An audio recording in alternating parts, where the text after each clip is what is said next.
A new study shows that climate change is leading to more major league home runs, attributing at least 500 additional homers from 2010 to 2019 to Earth's human-made warming. And I'm being told the New York Yankees have offered carbon dioxide a $400 million contract. Because warm air is less dense, it's simple physics that in hot air, baseballs carry farther. So the study projects that if current climate trends continue, there will be 467 more home runs per season by the year 2100. That stat could be tempered by the fact that by 2100, most spring training will either be underwater or on fire. Hello and welcome to episode 159 of the Clean Energy Show. I'm Brian Stockton. And I'm ChatGPT. This week, Germany is shutting down its last 3 nuclear reactors. This in spite of Brian's glowing support of nuclear on last week's show. Love it. Love some nuclear. Chipotle Mexican Grill has unveiled a new all-electric restaurant design that utilizes 100% renewable energy from wind and solar sources and will feature EV chargers. I would love to make a Chipotle joke here, but I've never actually eaten there, so I think that would be unfair. Walmart is building an EV charging network at its stores coast to coast in the United States. They're hoping to integrate people sipping margaritas outside their RVs with people waiting to charge their electric cars. President Joe Biden announced a plan for the toughest rules ever on car pollution. Then he put on his shades and peeled away in his 1967 Corvette Stingray while reporters fainted from the exhaust. Or because he's so cool, one of the two. All that and more on this week's edition of The Clean Energy Show. Well, we've been waiting forever. The snow is finally melting, so my solar panels are finally clear. So I think we can say that on my end, the show is solar powered. This week, my panels are making about 5,000 watts right now. Wow, that's a lot of watts. I don't know how many mine are making because... like I said, my little doohickey that sends the information to the internet and to my apps is broken, so I have to deal with that. But I can go right to the machine, right to the inverter and look at it, but that's no fun. I'll have to go in a laundry room then, and that's not good at all. But yeah, it's a sunny day. We're getting our warmest temperatures of the year today so far, and may my driveway melt because I'm not going to go out there and do it myself. Yeah, although our front sidewalk is covered by shade, it doesn't get any sun, so we've still got about, 3 or 4 inches of ice on our front sidewalk. And I haven't gotten any mail delivery this week, and I'm worried it's because the Canada Post workers are scared. Well, yesterday was a holiday, man. Yesterday was Easter Monday. It was technically a holiday. That's right. You know how postal workers are. They'll take 2 holidays. They're like bankers. They'll, I don't know. Yeah. But I wanted to talk about Canada Post briefly here. So, I don't play a lot of games on my phone or anything. I'm not really much of a gamer. But my favorite game to play on my phone is tracking a package. I love it. Love tracking a package. So it's no wonder we have a podcast together. That's something that I do, shamefully. I was tracking my package. It's coming from Canada Post, our national postal service. And it said this shipment is carbon neutral. Really? I was very surprised by that. And there was a little button. You can click on that for more information. So there's a whole page here on sustainable delivery from Canada Post. And we've reported a lot on the U.S. Postal Service switching to electric vehicles. They're starting that. Canada Post has made similar announcements. They're working on electrifying their fleet. It's still at the very beginning, though. They're just starting to do it. But all regular and expedited parcels are claimed to be carbon neutral now for Canada because they're buying carbon offsets. This is completely aside from their electrification of their fleet, but they've been buying these carbon offsets. So I'm just going to read the little blurb from this. Canada Post prioritizes Indigenous owned or led Canadian nature-based offset projects. Our carbon offset purchases are recognized by the BC Carbon Registry under the BC Forest Carbon Offset Protocol and verified by an independent, accredited third party to ensure they are real, permanent, and additional. We're supporting the Great Bear Forest Carbon Project. The project protects forests that were previously available for logging, which conserves and grows existing carbon stocks and reduces emissions caused by harvesting, road building, and other forestry operations. The project is wholly owned by a unique alliance of First Nations, creating jobs for the future and protecting the Great Bear rainforest. And these carbon offsets do not count towards their emissions targets. So this is above and beyond the emissions targets that they've set. UL Solutions is the validating body for these carbon offsets. And a lot of them are about protecting forests that might have otherwise been logged. So that's what they're doing. And let's hope it's working. Let's hope this is working. Because if it's not, I feel pretty bad about the whole thing, but, Yeah, still researching carbon offsets for my own emissions. But I wanted to talk quickly about heat pumps again, because one of our favorite topics. Our clothes dryer upstairs in the laundry room is making horrible squeaking noises, and it appears to be on its last legs. No, Brian, don't give up on it. Don't give up. Why are you giving up? It's squeaking. You can give come up. over and... Well, not me, but some guy in a suit and a Maytag repairman outfit, or Sure. good monkey wrench. You could come in. Yeah, I'll get right on that. All right. Can of lube. Anyway, I started to look into heat pump clothes dryers, which we know is a thing. I think we have mentioned it before on the show. Yeah. Heat pumps are the magic solution to climate change that we've always talked about. So just did a little research on them, and I don't know, I'm not fully sold, but I wanted to mention it in case any of our listeners has experience with a heat pump clothes dryer. Please write into us at... What's our email address? cleanenergyshow@gmail.com. It said 20 times an episode. We have 159 episodes. I don't understand. Well, as you know, I don't listen to the show, and not particularly to you when you're talking. Damn you. So they look really good, but they're expensive and they're more complicated. Like there's sort of an extra step involved.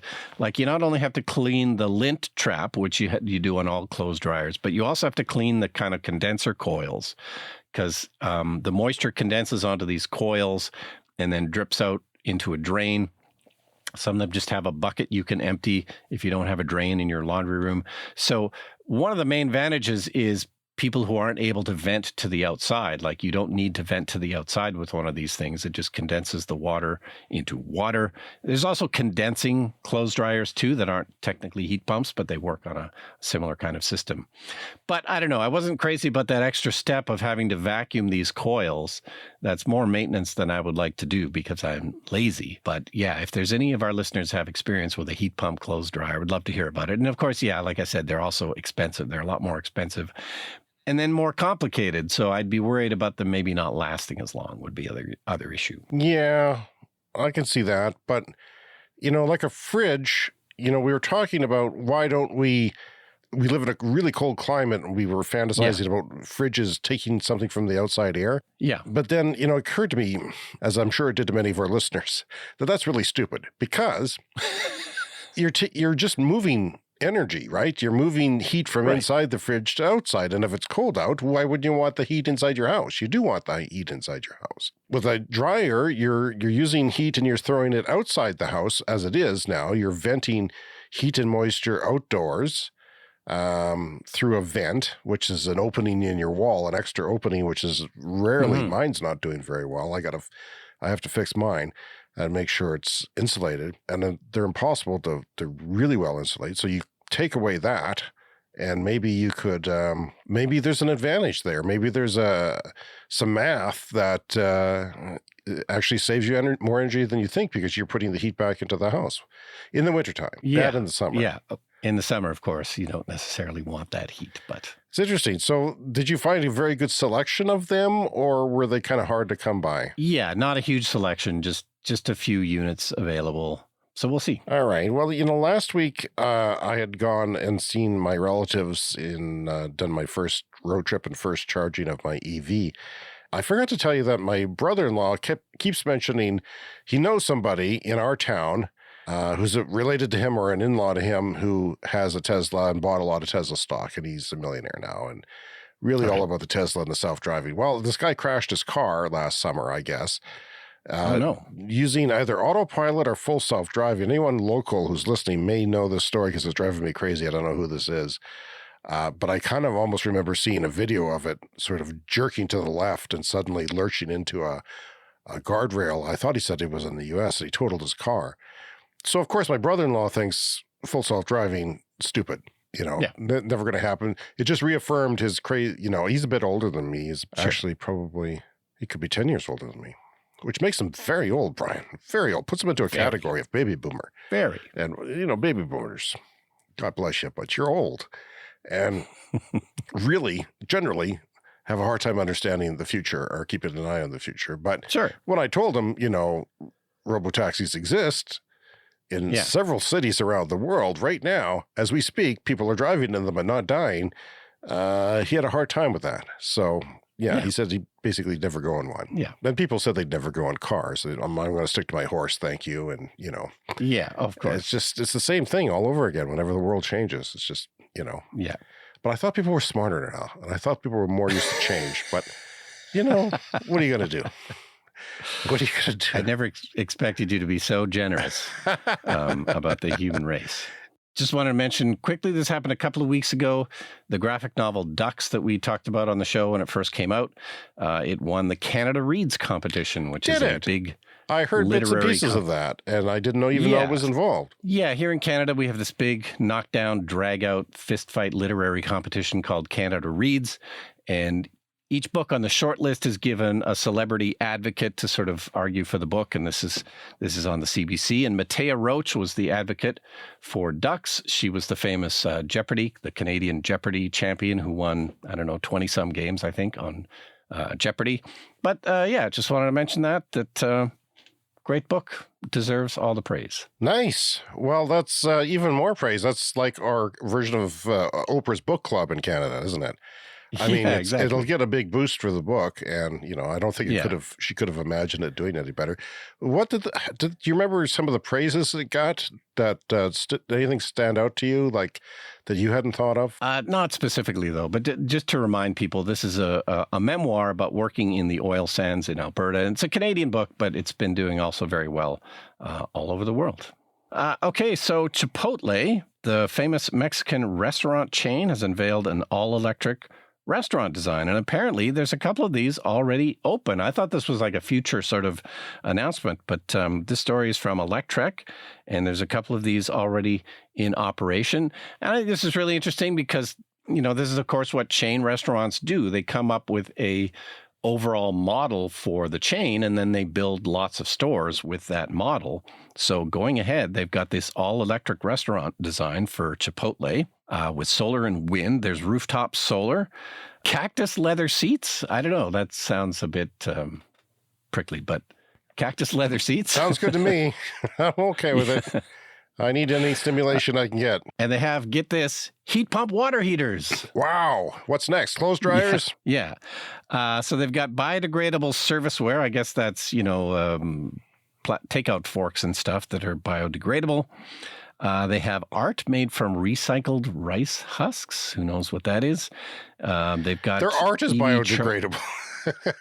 Yeah. Well, is any great art biodegradable? I mean, it should be lasting, shouldn't it? What am I missing here? It's supposed to last, generally speaking. So they have EV chargers. They're planning to have EV chargers at some of these locations. They've got smaller electric cook line with improved exhaust hoods. There's all electric equipment for cooking. This has replaced any gas power in the kitchen. And then energy management systems for the heating and cooling and refrigeration equipment to just kind of manage that all better. So, I think it's interesting because this is a design that has the potential to replicate itself. And I think every chain restaurant could learn from something like this because they all do this to an extent of building these models and build many stores based on these designs. And in similar news, Walmart is also planning coast-to-coast EV fast charging networks across their thousands of stores. Walmart, of course, is a huge store. This seems to make perfect sense. They've got massive parking lots. Why not do something with them? And these are ubiquitous. 90% of Americans live within 10 miles of a Walmart, which is one of those amazing statistics that you often hear. People do park in the parking lots. They allow overnight parking with RVs and stuff. So, it's a no-brainer, I think, to expand into EV charging for Walmart. Yeah, I was hoping they would. And let's look at grocery store chains now for not just making that a regional thing, but a national policy. We need this done right now. And let's get those 50 kilowatt chargers off the highways where they're not fast enough. Put them in places where people spend an hour, like grocery stores and shopping malls. And, let's move things along. Yeah, you maybe don't need the fastest 350 kilowatt chargers at a grocery store because most of the time you spend, 20, 30, 40 minutes at the grocery store. 50 kilowatts, I think, would be fine. Sure. Or that's free level 2, have some complimentary level 2 ones as well. I'd have to say don't put them too close to the store because people will occupy them with their ICE vehicles, their internal combustion vehicles. Yeah. That's a bit of a problem. I like it when people put the EV charging stalls where, even in hotels, like if I'm looking through PlugShare apps and things to see which hotels have, level 2 charging, I don't want to see it right by the door. I want to see it off in the edge of the parking lot where I know if I arrive at 11 o'clock at night, it's not going to be occupied because I think I'm going to try and do that this time with my next trip on the 22nd is get a hotel. That's a good idea. And often they'll put out cones, and I've had experience with this. They put out cones to block those spots so only people with EVs. But once the parking lot spaces get scarce, guess what happens is people just move the cones and park there in their combustion But cars. You've never had a problem with that so far. It's never really affected you, has it?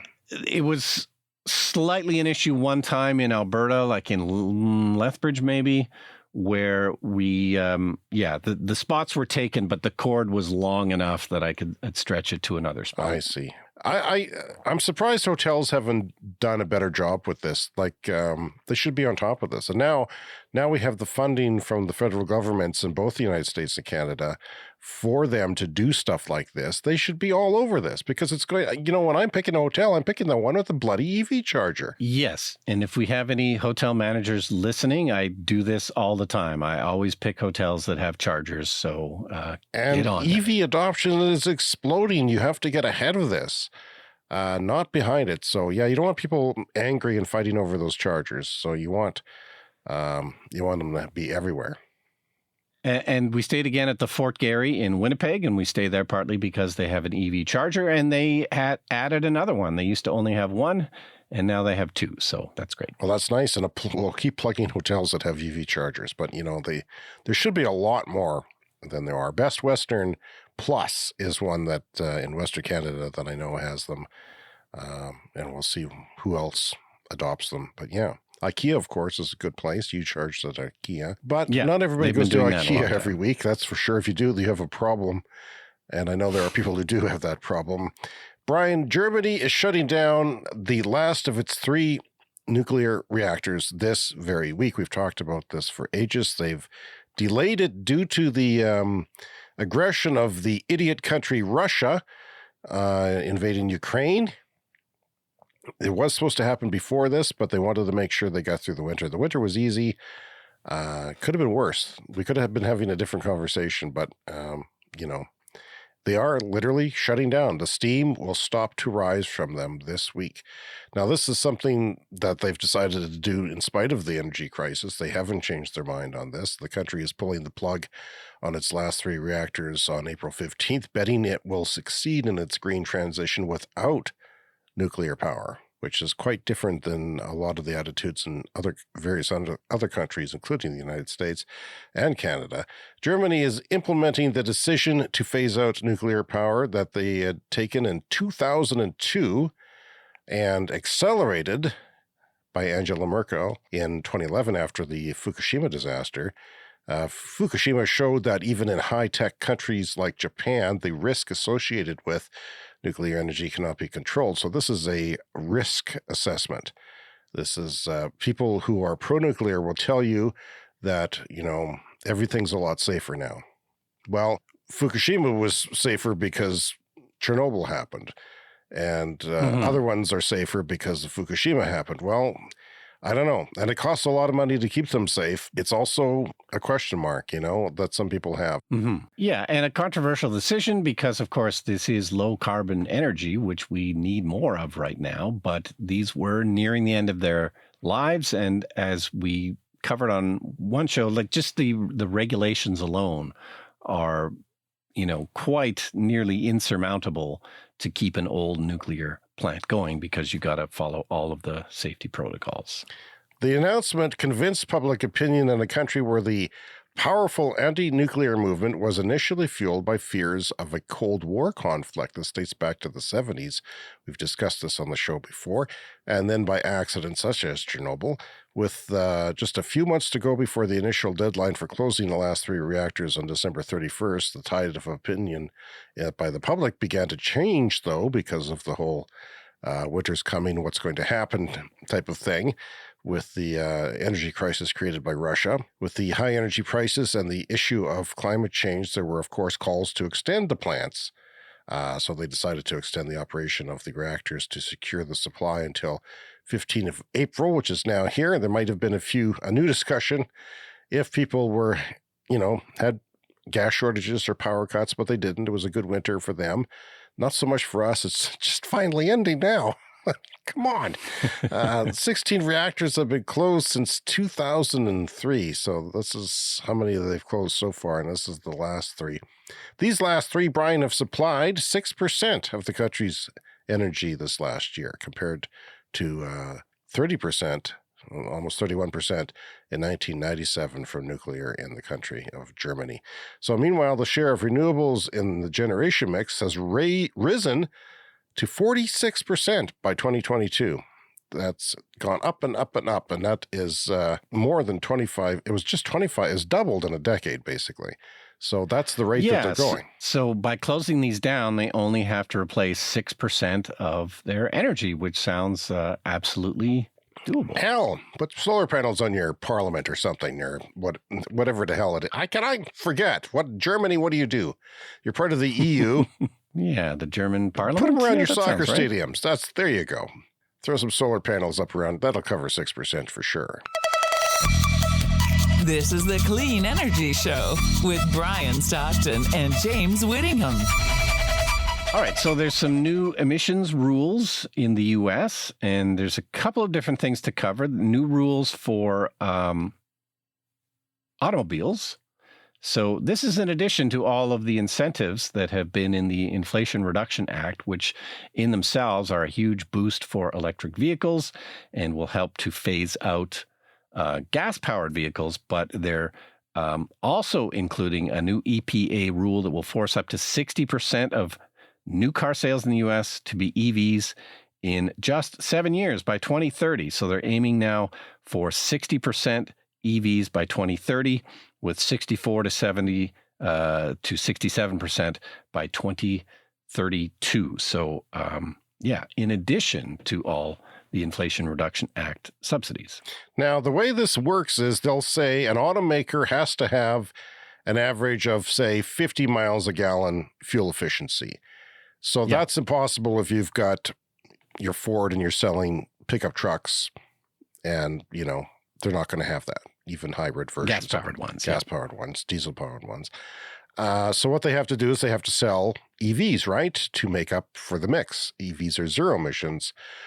So, and if you don't sell them, you have to pay somebody like Tesla fines. That's how it's worked in the past. And Tesla's made, I don't know how many millions of dollars off of other people's not meeting their regulations. This regulatory credits. Yeah. More in Europe, I think. But more in Europe.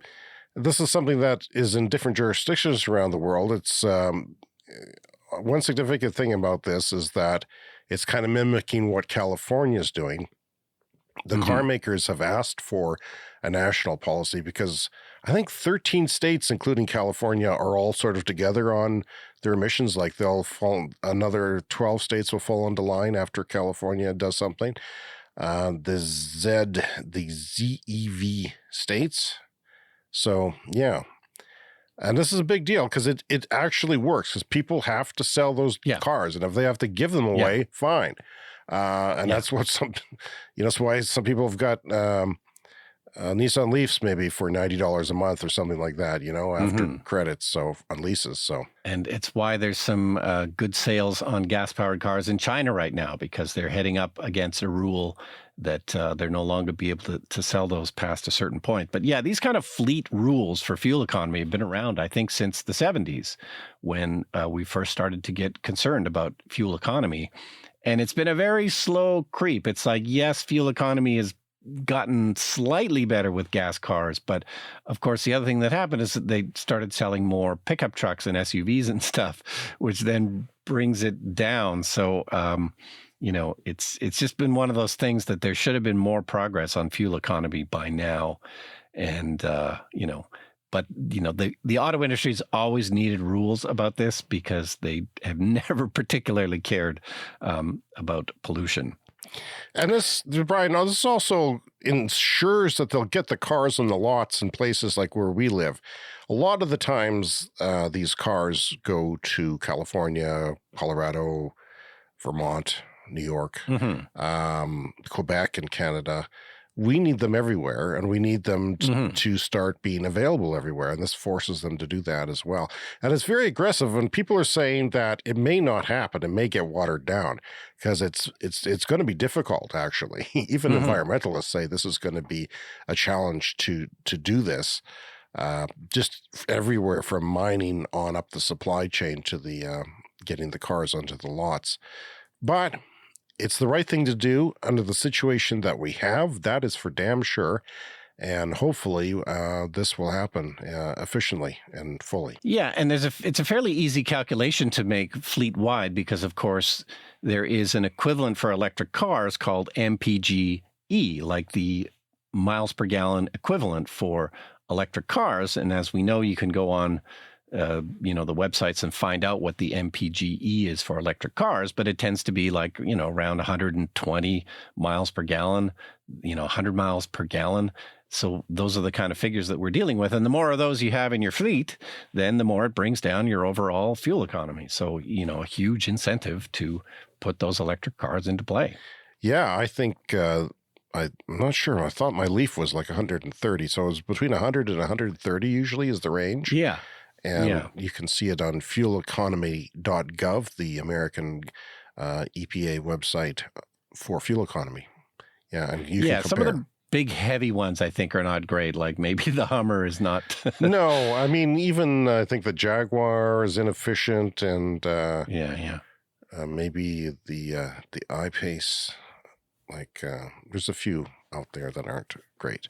They have bigger batteries than some of the small cars and go less far, so that's why.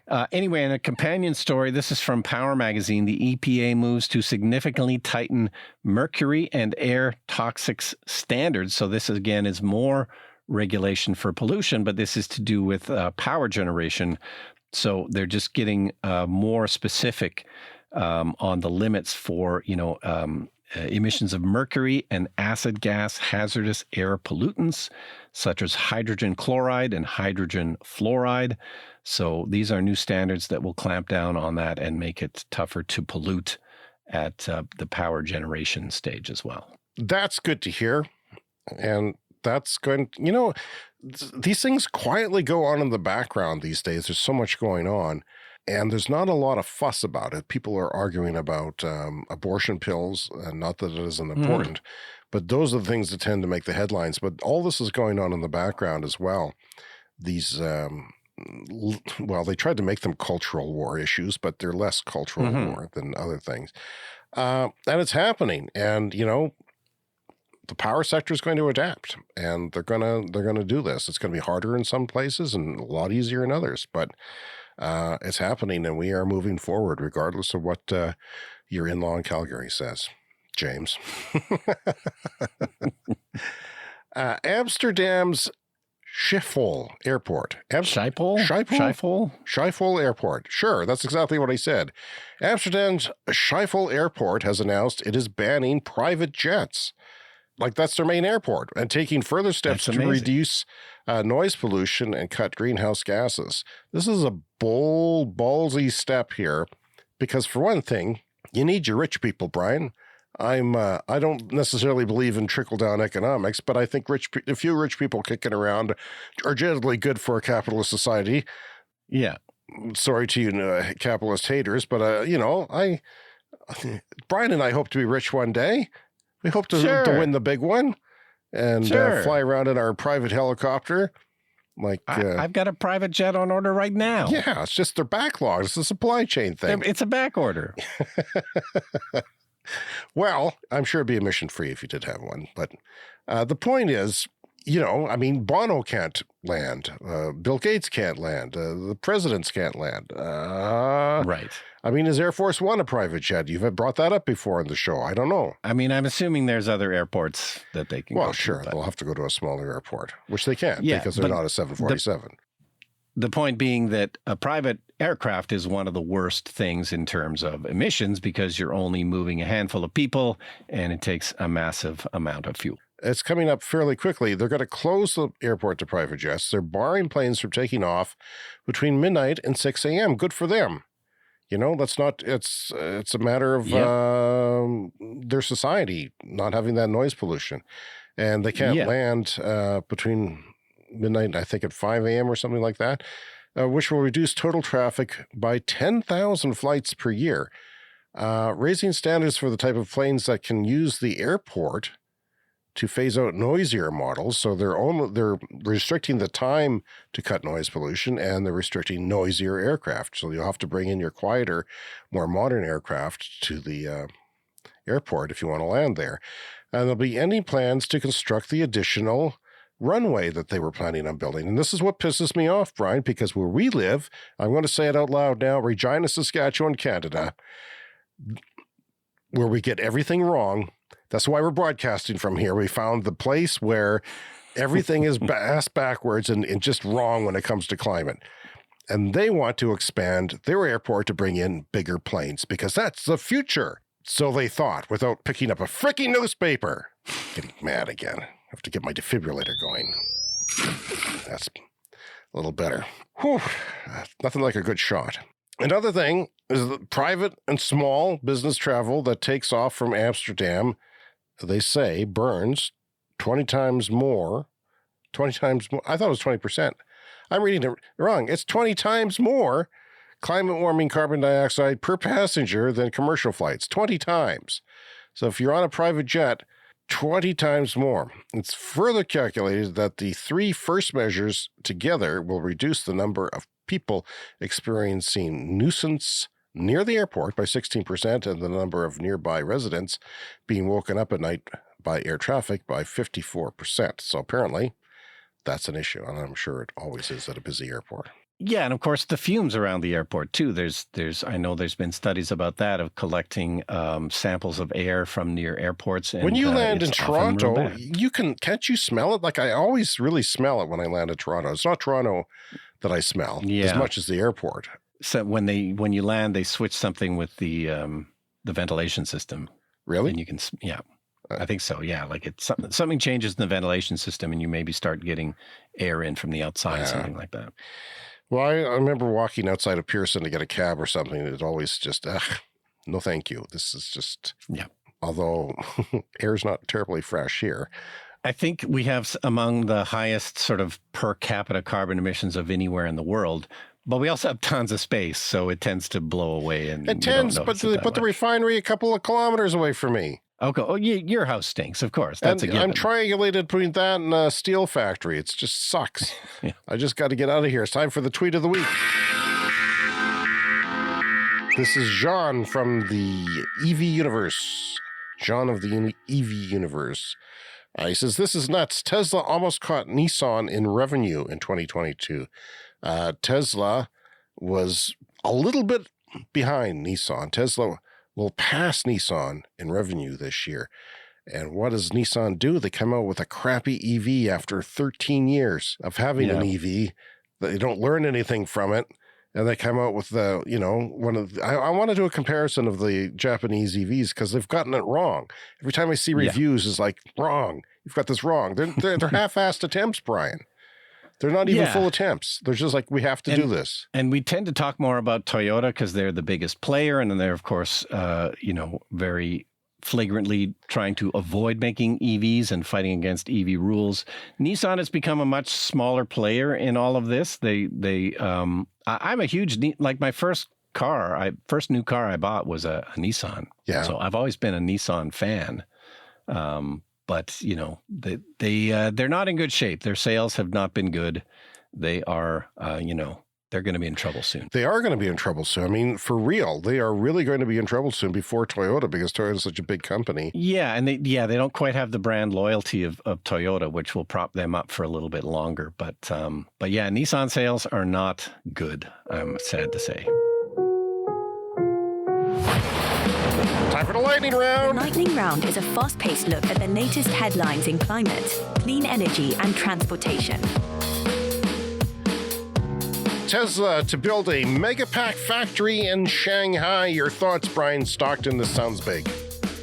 Yeah, this is big news. So now that Tesla is getting more and more battery supply, they can do more and more with it. So the Megapack are their big sort of tractor-trailer sized batteries that they sell for grid storage. And they have a factory making these in California, which is starting to really ramp up. And so they're going to build a clone of that factory in Shanghai, and so they'll be able to double their output of Megapacks. They have a 2-year waiting list for these. This is a very popular product. People want to buy these things, and it'll be a huge revenue generator and a huge thing. Think about Germany trying to replace that 6% of their nuclear power, and imagine, a couple of hundred of those Tesla Megapack batteries would totally fit the bill for the solar and wind that they're adding. So this is definitely the way of the future. Toyota is planning to add plug-in hybrids with over 200 kilometers of battery range. Now, a plug-in hybrid, if you're new to the clean energy world, is a hybrid with a plug that has a gasoline engine and a battery that'll get you a certain distance on EV only before the gas kicks in. Now, this seemed like a good idea a few years ago. Now, I have to tell you, Brian, I see the new Prius Prime coming online, getting some reviews. I don't give an F. I've got my EV, and it's like, I don't want that. Why would I want that? Like that, I'm looking at a steam engine there. Like, screw off. Mm-hmm. Get away from me. Ooh. No, and somebody had a post on Twitter the other day looking at the price of, say, the cheapest Tesla, which is the Model 3. And with the Inflation Reduction Act subsidies that are in place, that in, I think, most states in the U.S., you can get the cheapest Tesla cheaper than you can get a Prius. And that's very bad news for Toyota, because if you're buying a car for environmental reasons, you're going to go full electric rather than hybrid. But here's the thing, Brian. Here's the thing. People are going to start buying cars for non-environmental reasons. They're going to buy them for economic reasons. They're going to buy them because they're the next thing, and why would you want the old thing? That mentality, whenever that seeps in the next 5 years, it could be 1, 2, 3, 4 years from now, whenever that hits where you live, it's goodbye combustion vehicles. And believe me, I've got that mentality now, and my neighbors will too, because they're all asking me questions, right? Mm-hmm. So that spreads. One person buying an EV spreads to many people because they get used to it. Even my in-laws might even come around. Who knows? Could take a few years. They're old, they're conservative, but they'll come around. And if they're going to put that many batteries in for 200 kilometers of range, which is like, 140 miles, something like that? Yeah. Just put in more and make it fully electric. It's a much simpler car if it only has one drivetrain instead of two. Now, that's probably the very optimistic WLTP certification of 200 kilometers. Sure. Probably more like 130, which would do a normal commute even in -40, I suppose, if it worked. But you're carrying around a gas engine for no reason.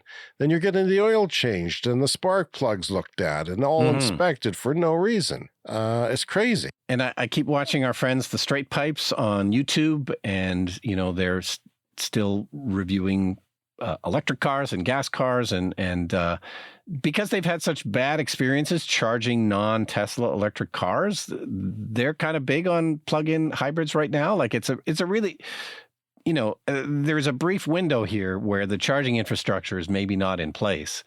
But, I don't know. I sure wouldn't want to do it. I don't think it stands out to people if you're charging at home 99% of the time. because you're waking up with a full gas tank every time you plug in. We don't even plug in anymore every night because our range doesn't require us to. Yeah. So and it's getting warmer out. So, in the winter, in the cold depths of winter, when that comes back, unfortunately, we'll plug in just to keep the battery warm and things like that. From EV adoption, while Toyota announced big plans for its portfolio of electrified vehicles, it is currently treading water with their new energy vehicles, hydrogen, battery electric, and plug-in hybrid. And hybrid sales as a whole, as a percentage total of Toyota Lexus U.S. sales, are declining year on year from 25.9% to 26%. They're inching down. The only increase was from battery electric vehicles, when it went from 0% to 0.4%, which is hardly impressive. As a major auto manufacturer selling electric vehicles, 0.4%. Yeah. And I think the worldwide market is up to 10% battery electric now. I think we said that on last week's show. So Toyota, at least get to 10%, please. Oh, time for a CS Fast Fact. According to Auto Industry Reports, Tesla's profit margin on every car it sells is 9 times that of Toyota. 9 times. That's a lot. I think that's the kind of thing that gets Toyota's attention. But at the same time, I think they don't know what the hell to do. They're spinning their wheels, as it were. Yeah, they were always the leader in terms of manufacturing efficiency, and they no longer are. From The Guardian, experts call for stricter air pollution targets to tackle dementia risk. Research links pollution to increased risk of dementia, even at levels below US, UK, and EU air quality standards. Even below what those standards are for air, increased dementia is being found with bad air. So, Brian, if the frickin' planet, the livability of our planet for the near centuries isn't important enough, how about dementia health? How about, learning and disabilities and all these things that we've talked about on the show that affect people, and asthma? Or just that unpleasant smell when you land at the airport in Toronto. That stink. Or when you drive around the city with the windows open and you have to smell the exhaust. It's awful. Let's stop doing it. This reminds me of when I was a kid. I think we've done this before on the show, but smoking used to be, we'd have a party, people smoked, no problem. Yeah. Couldn't imagine, my mom dry cleaned her drapes. They were white see-through drapes that she had expensively taken care of all the time. But people smoked because that was the thing. But now if I smell smoke from my neighbor next door blowing in the wind through my closed window, I get pissed off. It's like, I don't want to smell that anymore. And I think that's going to be true with combustion vehicles soon, that we're going to say, enough's enough. Yeah. Why are you doing that? It was totally normal for a while there to go into a restaurant and have to smell cigarette smoke. But as soon as it became banned, we realized how awful and stupid it was. You could smoke on overseas flights in the, I think, early 90s. Yep. Which is crazy for a number of reasons. Elon Musk says it will cost $14 trillion for the world to rely on fossil fuels, to continue to rely on them, but a lot less to convert to clean energy. I think trillions less. Tesla report that they put out on sustainability finds that an economy built on sustainable energy is not only feasible, but it is the economically preferable way to go, which is what we say every week on our show. We should be calling that show that. So this is the Tesla white paper that they released this past week. They had an in-person presentation a month or two ago. So the actual white paper has now been released and you can read it, and it has all of their numbers and figures for how to get the world off fossil fuels. But yeah, that's the headline feature, is just to continue the fossil fuel infrastructure will cost more than switching everything to clean energy. And finally this week, the European Parliament voted to list ecocide as an international atrocity crime on par with genocide. Ecocide statutes could soon be part of domestic law in all 27 countries of the EU. And that, Brian Stockton, is all we have for our show this week. And I think it was more than enough. Thank you very much. Yeah. So what was that email address again? cleanenergyshow@gmail.com, or just tweet at Brian to wake up and have some more coffee every week. Don't forget to check out our YouTube channel for our video podcast, which we skipped this week due to illness, but we'll be back next week. And check out the Clean Energy Store. The link is in your show notes. Please donate to the show if you can. The links are also in your show notes there. And if you're new, by God, subscribe. Subscribe to our YouTube channel, whether you use it or not. Yeah, I am going to order a Clean Energy Show t-shirt. That will make for Are you going to wear it on the show? Sure. I thought you might go for a hat, but you're too cheap, eh? I'll probably do both. Okay. So if you're new to the show, subscribe on your podcast app, and we'll send you new shows every week for free, for happiness. This is what we do. We'll see you next time. See you next week.